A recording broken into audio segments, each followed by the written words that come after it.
8 skyrius. Įspūdžiai.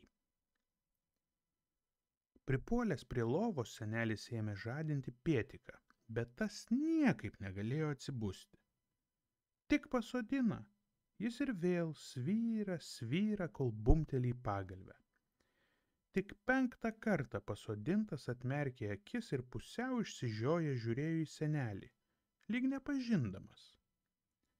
O senelis jau kelintą kartą klausė: Pietika, iš kur tu atsiradai? Visai išsibudinęs ir susigaudęs, kur esąs, berniukas tarė: Seneli, aš grįžau iš Afrikos. Ką? Nutęsė senelis. Paskui, supratęs, kad Pietika juokauja arba dar neiškritęs iš sapno, irgi pajuokavo. Tai gal ir liūtus matei, a? Taip, mačiau ir liūtus, ir zebrus, ir žirafų galvas, ir... Kodėl tik galvas? Nesuprato senelis. Todėl, kad žirafos braidė po vandenį, o ten buvo gilu, tai matėsi tik galvos. Senelis pasikrapštė pakaušį. Nejaugi vaikis iš tikro buvo Afrikoje.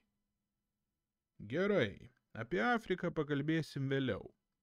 Dabar kelkis, nusiprausk, susitvarkyk ir eik valgyti. Močiutė jau paruošė pusryčius. O aš pakviesiu kaimyną. Gal dviese kaip nors užgabensim tavo lovą į 2 aukštą. Pusryčiaudamas Pietika močiutei nepasakojo apie Afriką. Vis tiek nepatikės. Užtat jį 1 kartų paklausė, gal jis vakar paliko neužsuktą čiaupą. Vanduo visą namą buvo apsėmęs. Berniukas gynėsi, kad ne jis. Gal senelis? Matyt, senelis, pritarė močiutė. Jis toks užuomaršą pasidarė.